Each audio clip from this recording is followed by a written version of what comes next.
to review where we are, we have exam coming up, blah, blah, blah. So I think this third quest thing is down now. And then I've put links up for the 60 Minutes article we saw, dog sniffing. The polls I've used in class are, if you click on this, you'll get links to them.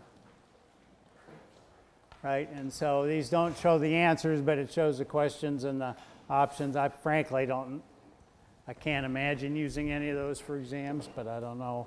Lineup results. So this is your class. So the effect of cautioning, it's still pretty large, but it only went up to about 30% in this class versus 10 when I didn't caution. Previous years, it's been more dramatic. Like in 2011, it went to over 60% cautioning. So I don't necessarily have an explanation for it, but I think it again shows the sensitivity of your response to the instructions you're given. There are a couple things I'm going to put up. So the chapter I'm talking about, I talked about last time and we'll finish today, is not in the book, so I'm going to be putting that up, and I guess I'll be making the quest, the Rad Park quest thing available to you if you want to. How many are in favor of me including some questions that bear upon the quest quizzes on the exam? How many are opposed to it? Yeah, I kind of am too, so I don't think we'll do that.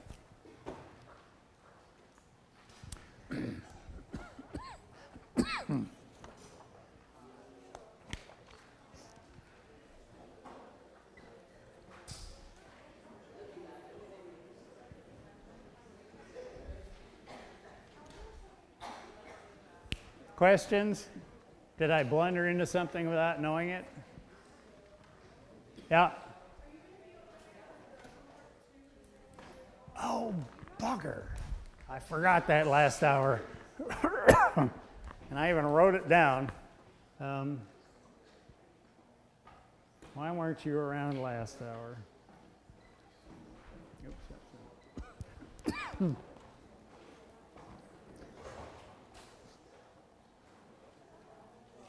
Okay. Homework 2 instructions have been up since the first week of class. The instructions are here, the generator here, there are examples of them. The examples probably don't use the PDF generator, but so homework 2 is about ideal data, and let's look at the PDF generator. You can read that. So what you want is an article in which you're going to have to, do the usual sorts of things, goal, model, but what you're after are ideal data features. So you're going to be asked is explicit protocol specified in the article, replication standards, randomization, blind, and things like that.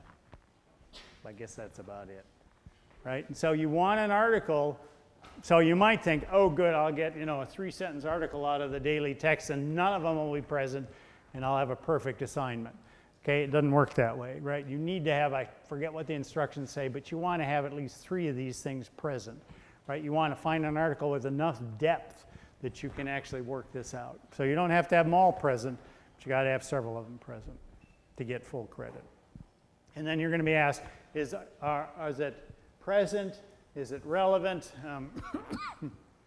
And in this case, you're going to have to come up with quotes out of the article to say what you based your conclusion on. Yep? I don't know if you asked this, but is the upload link up? Because I didn't see it yesterday. You what? Is the upload link on Blackboard up? Oh, no, that's another thing I need to do. Everyone hates you for being that far ahead of them. Okay, so there's no place to upload them on homework 2 on Blackboard yet. There will be this afternoon. Yep? No, replication is, oh, well, if it is replicated in an outside lab, you could count it as that. Replication in most cases is just going to be they had a sample of more than one individual. But yes, replication, if they repeated a test twice, that is a form of replication. So there's no, it's all pretty broad, right? And you can get away with lots of examples of these, but you only need one. What do you mean by more than one sample? Like if they use 20 humans? No. So if the report describes a study based on 13 individuals, replication's present because it was 13, not one. And he identified another type of replication. And if there are multiple populations sampled, it's replication. So all of those count. Wish you'd been around last hour. So I keep forgetting to tell the 10 o'clock class what's going on. Okay. So we got this far last time. We're on numbers. I want you to, the point of this, the lecture and a half or so in this chapter is to get you to think about numbers when you see them, right? It's not just, oh, it's a number, blah, Think about where it's coming from and what might be wrong with it. I forgot something else last hour. So I think I got this far last time. We got, actual counts where like athletic statistics, your GPA, et cetera, all the possible data are in there. They go in, you have the complete set. Or you're reporting at least, of these individuals out here. You're not doing any extrapolation. The data being shown are just what were gathered. In some cases, we extrapolate from one group to another, which is most often we take a sample of the population and extrapolate to the whole. This would be the case with polls, experiments on a subset of the population. But anytime you sample and then make an argument about what the whole population does based on that sample. And then the types of errors that can creep in are bias and sampling error. And somehow I think I went over that last time. Yeah, you do. Yeah, someone last hour accused me of not doing it, so. Okay, so that's last time. I want to cover two more categories this time. Well, cover them. And this has to do with data conversions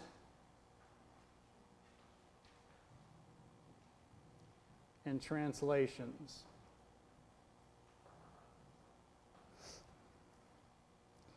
And the raw data, all this means is the following. The raw data are converted into something else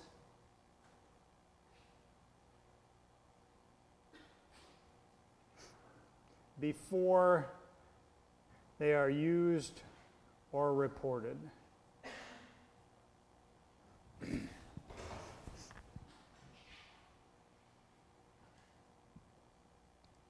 So, examples.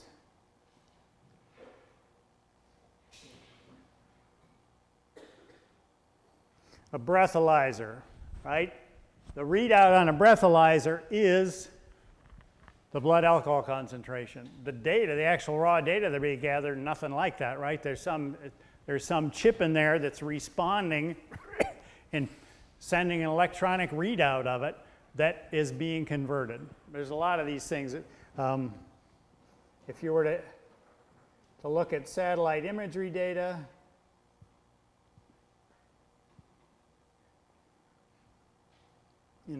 some messy set of signals is converted into an image.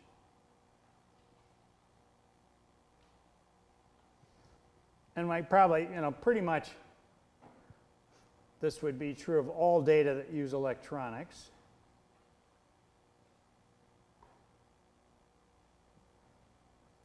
But some other less, well, more down to earth examples would be, you might compute alcohol consumption of a population based on sales, right? You're saying a consumption is this, but your data are actually how much alcohol is sold, not how much is consumed.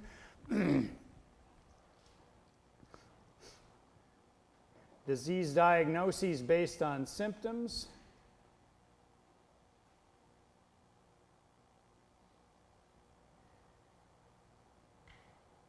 Would be another. This is not exhaustive. I'm just trying to give you a flavor for the possibilities here. But you know, you go to a physician, say, oh, I feel like crap, you know, I'm coughing, etc., and they'll say, well, you probably have influenza, right? And they might report it. I mean, this is our society and our medical system reports a lot of things, and it's usually not based on careful diagnoses. It's like, okay, this person has symptoms consistent with that. I'll say they have this disease. And there are formal tests that could be done, but they rarely are. You might do something like calculate a person's effort at work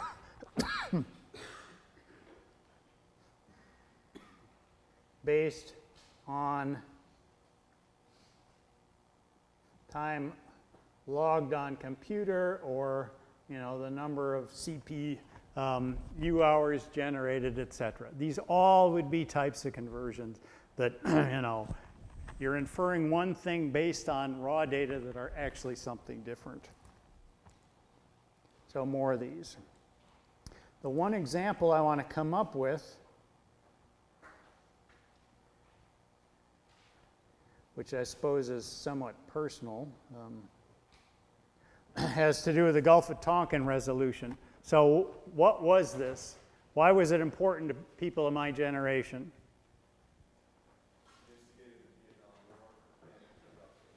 So what was it? You're correct.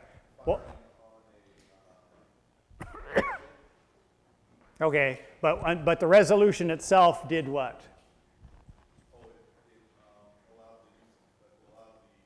President to escalate the war in Vietnam, which wasn't actually a war at the time, to escalate the use of force in Vietnam without congressional approval. Congress basically said, okay, you know, you can do whatever you want. There was a resolution that went to Congress. It was it essentially enabled the Vietnam War. And what led to Johnson doing this was in 1964,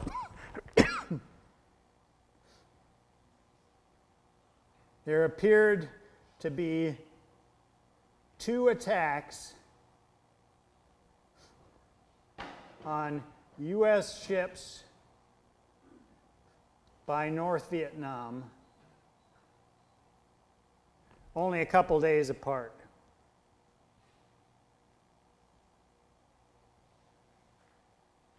So 2 attacks. The first one was clear.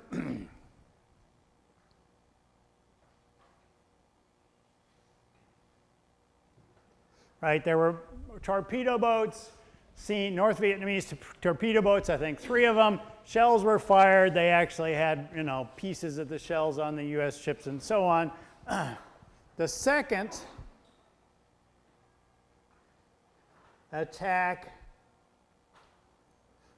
was not clear.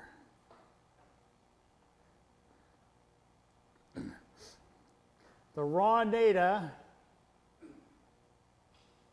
were sonar readings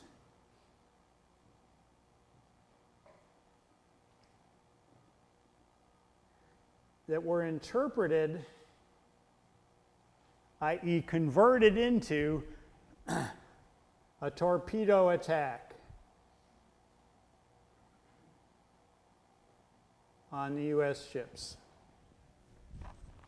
Right? So there were signals that they thought, okay, you know, we're picking something up out there, maybe it's torpedoes, and that's what they translated it into.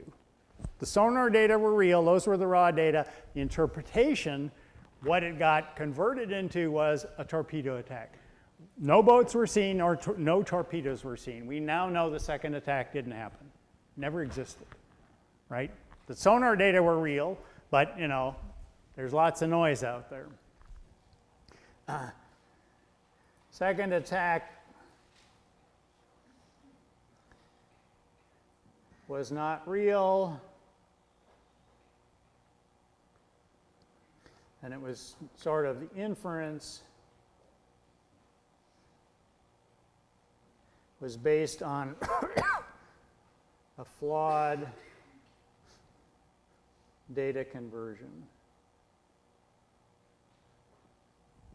And of course, it had huge ramifications for my generation and distrust of the government ever since and so on.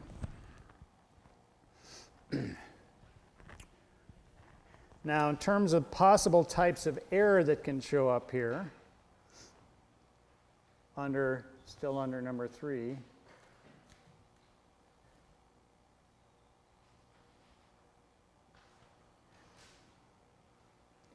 so bias.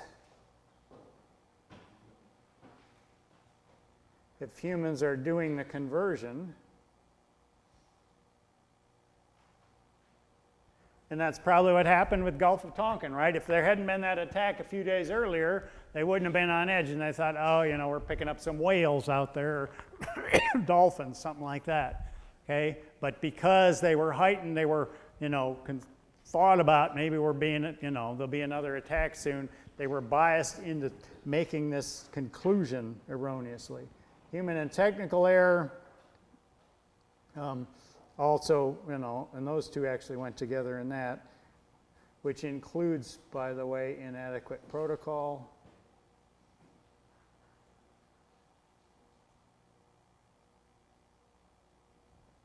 And then sampling error, which anytime there's a small sample. So this is not unique to the fact that there's a data conversion going on. These are the ones that are actually specific to the conversion itself.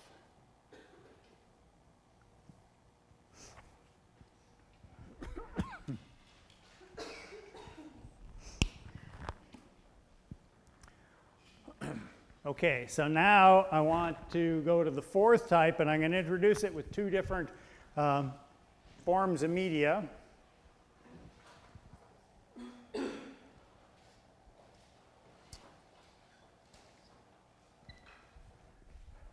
So the first one's would be about a 2-minute clip from a movie that you may or may not have seen. It's in black and white, so you might avoid things like that. Let's make sure our sound's up. Oh, before I do that, I need to ask you the following question. What is the number, what number do you associate with Heinz ketchup? Okay, remember that. So it was common in my days to see commercials on television about Heinz. I don't know whether it is anymore or not.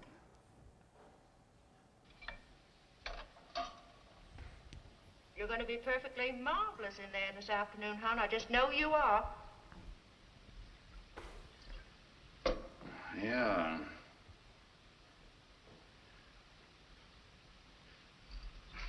There's just one thing, babe. I'd be a lot happier if we could just settle on the number of communists I know there are in the Defense Department. I mean, the way you keep changing the figures on me all the time, it makes me look like some kind of a nut, like an idiot.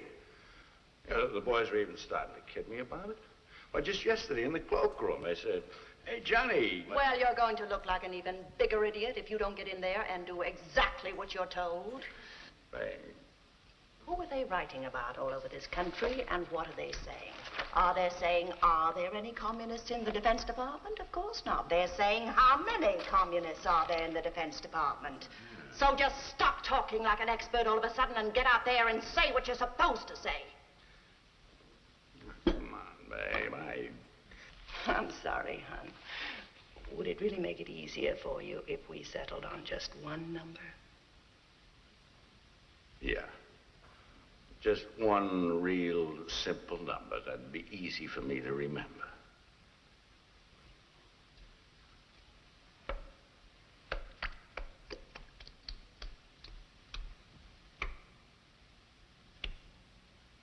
There are exactly 57 card-carrying members of the Communist Party in the Department of Defense at this... Okay, so where would we say that number came from? Made up. Okay, now this is a movie. It's fictitious. What's the movie? God, you know everything I know from, we go back 30 years. Actually, that one's 50.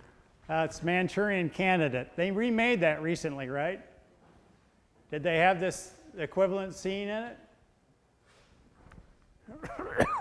Okay, so that's a movie. What I'm going to play next is not a movie. It's contemporary. It's an NPR, National Public Radio thing, and it's on numbers being made up in the media, and it's going to focus on one particular number. This lasts 5.5 minutes. Most numbers, however shoddy, have at the very least an original source. There are some, though, that appear to lack even that. 4 years ago, we delved into the mysterious number said to be 50,000 of child predators online at any given time. It was cited by the NBC Dateline program to catch a predator and also by then Attorney General Alberto Gonzales. But spokespersons for the FBI, the National Center for Missing and Exploited Children, and the Crimes Against Children Research Center said it was not based on any research they were aware of. The AG's office at the time, well, they said it came from Dateline. It was attributed to, law enforcement as an estimate, and it was talked about as sort of an extrapolated number. Chris Hansen is a reporter for the Dateline series. So when we went to interview Ken Lanning, who was the expert we talked to in our first piece, I said, look, this number keeps surfacing. Do you think that it's accurate, it's reliable? And he essentially said to me, I've heard it, but depending on how you define what is a predator, it could actually be a very low estimate. He took that as confirmation, but maybe he shouldn't have. I didn't know where it came from. I couldn't confirm it, but I couldn't refute it either. But I felt it was a fairly reasonable figure. That's Hansen's source, FBI veteran Ken Lanning. I was somewhat curious about the fact that it was 50,000. That number had popped up in the past because I had been an FBI agent for over 30 years. In the early 1980s, this was the number that was most often used to estimate how many children were kidnapped or abducted by strangers every year. But the research that was done in the early 1990s found that somewhere in the neighborhood of 200 to 300 children every year were abducted in this manner. It seems bad things don't come in threes. They come in 50,000. The other one that I specifically remember, it kind of came in the late 80s, where there were a lot of people who were talking about satanic cults that were supposedly running around the country engaging in human sacrifices.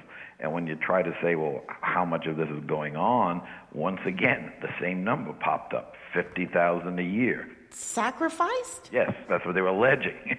This one here was a little bit more obviously problematic to me because we do have good data on homicide, and at that time there was somewhere in the neighborhood of 20 to 23,000 murders every year, so this meant that the Satanists all by themselves were killing twice as many people as all the other murderers combined. So why is 50,000 such an unaccountably sticky figure? Maybe the appeal of the number was that it wasn't a real small number. It wasn't like 100, 200, and it wasn't a ridiculously large number like 10 million. It was like a Goldilocks number, not too hot, not too cold. Carl Bialek tracks down dubious numbers in his column for the Wall Street Journal. An interesting phenomenon of these numbers is that they'll often be cited to an agency or some government body, and then a study will pick it up, and then the press will repeat it from that study. And then once it appears in the press, public officials will repeat it again, and now it's become an official number. Steve Ross, a former professor at Columbia University School of Journalism who taught a class on reporting numbers, says journalists have their own reasons for ornamenting their stories with digits. Look, 30, 40 years ago, ever since I've been in the business, the editor will come down to you and say, add a number, it builds credibility. Got to have a number in there.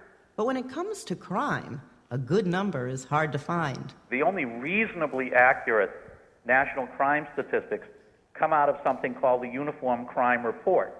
The Uniform Crime Report only tracks 8 different crimes: rape, murder, auto theft, that sort of thing.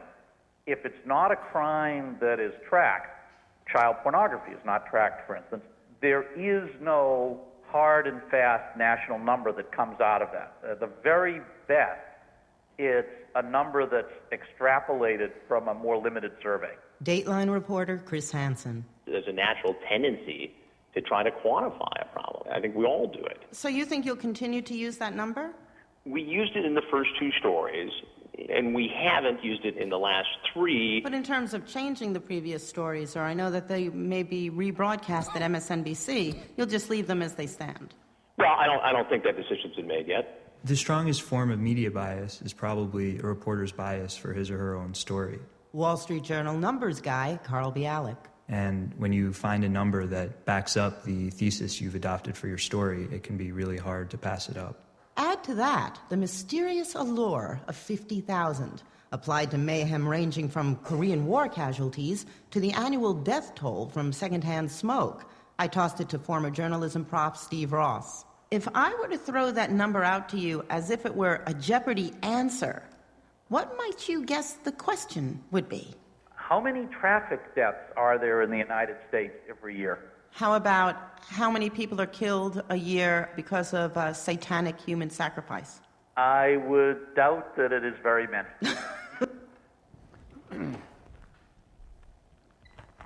Okay, so that was essentially a story about numbers being made up in the media, and a focus on 50,000 because of its appeal. If your number's too small, then no one will pay attention to the article you wrote. So here are just the points to be made about fabrication. Also, they did mention the fact in there that there's a tendency that, you know, if the number is found to be bogus, that they don't go back and fix it. They might not use it again, but they don't go back to say, okay, this was wrong.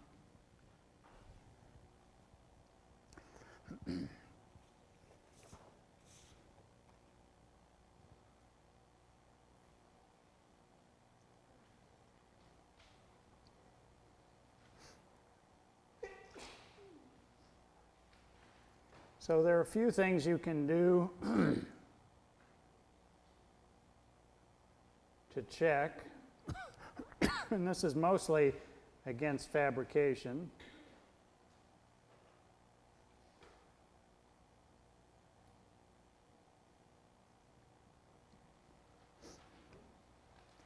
And these are not perfect, right?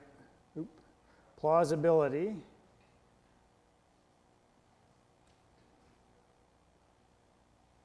Does the number seem reasonable?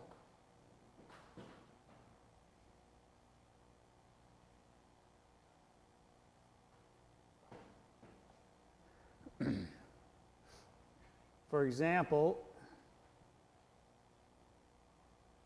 50,000 in the U.S.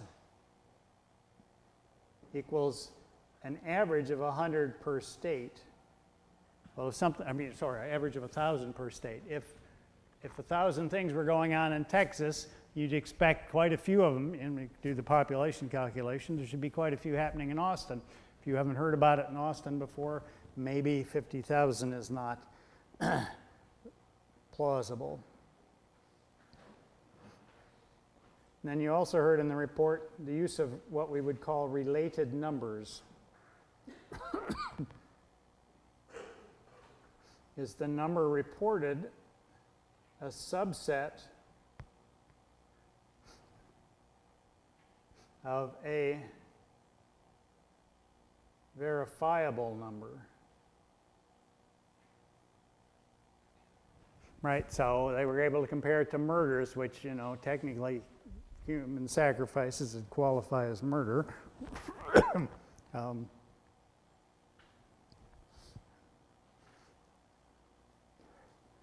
Is it based on a verifiable number in some fashion?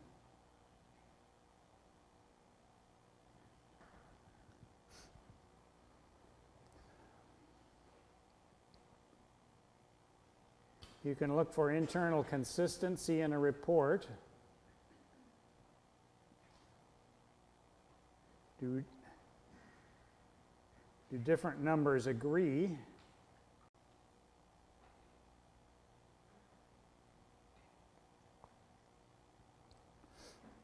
For example, a report that gave the number of marijuana plants and the size of the plots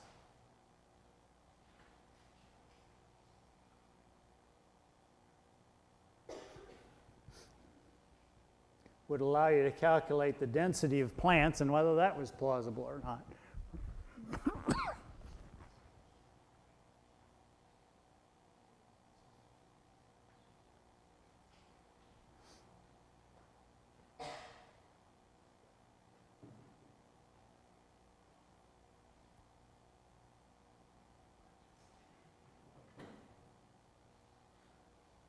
And so if you were, you know, growing 50 plants in a 3 square foot area, you'd realize that wasn't happening. Then as far as the previous chapter goes, you could look for details of data quality.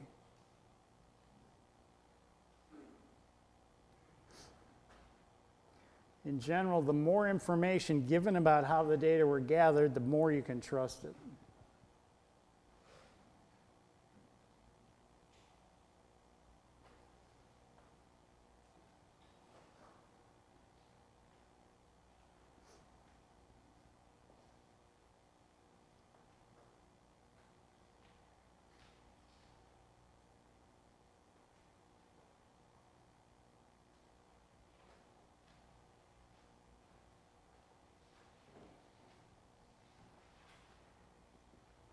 And the last point is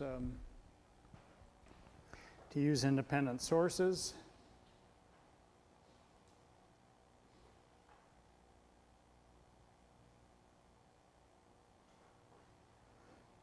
But, as you heard in that news clip, the big issue is whether an alternative source is really independent.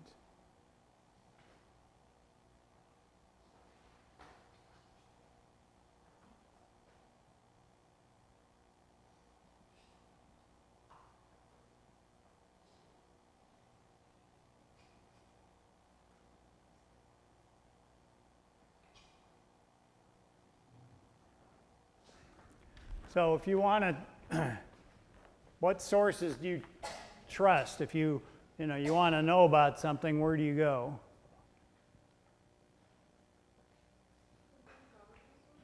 Google isn't a source, right? You go to Google and then it'll list things. What?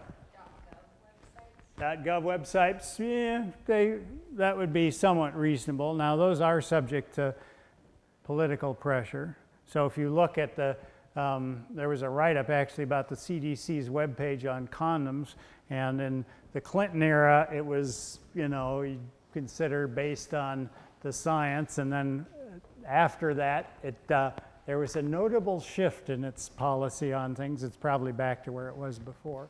So, but yes, so .gov are reasonable for some things. What else?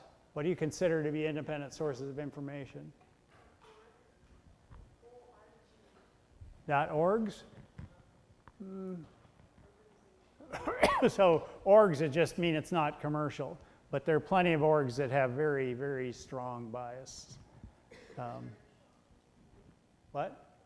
.edu? But I'm thinking of, when you want to know something, where do you go for trustworthy information? So what are the sites, not the domain? research, yeah, okay, that would work. But you know, let's say I just asked you something. Where would you go right now to look if I told you some far-fetched story? Wikipedia. Okay, what about for urban legends? Snopes. Snopes is pretty good too, although it's disappointing when you realize that some of your cherished stories are made up. But actually, one of the things I've thought about doing for the class is come up with a list of, you know, semi-trusted sources. But yes, so you got to develop this routine if you care about whether things are legitimate or not, to you know, be able to go somewhere to figure things, you know, decide, is this made up? And Snopes has actually been pretty good, I think, for me in several respects. There are things I wouldn't have expected it to cover, and it seems to be pretty well researched.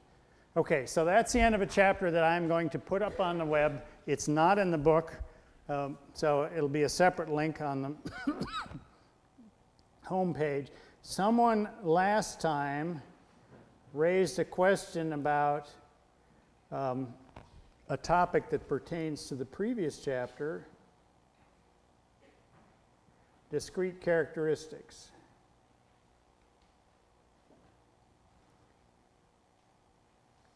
What does that mean?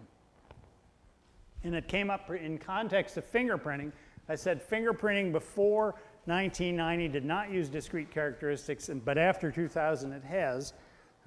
So first of all, it means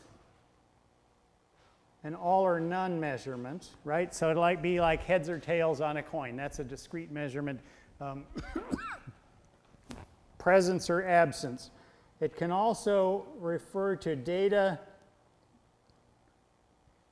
using whole numbers, not decimals.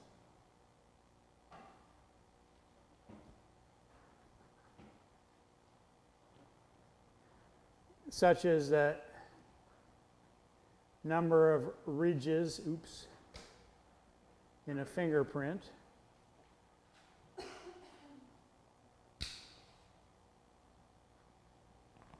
Right, so you know, if it was 10, 11, 12, etc., whole numbers. With respect to the confusion about pre-1990, when I said methods did not use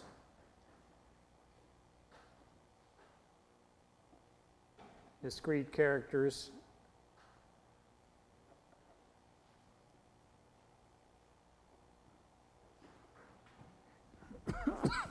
it merely means that they, in this case, they could have used them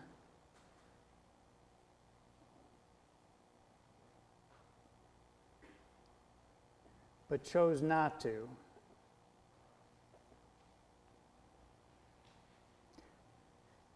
Until after 2000. So if that was confusing, then that's the explanation. It wasn't that they couldn't have used them, but they refused to settle on protocols that were sort of absolute, that were uniform. They trained people so, you know, they could make every case special, and the expert in the case was the authority, but they didn't want to do simple things like count number of ridges. Don't ask me why, but that's the way it was. So they could have used them, but they weren't.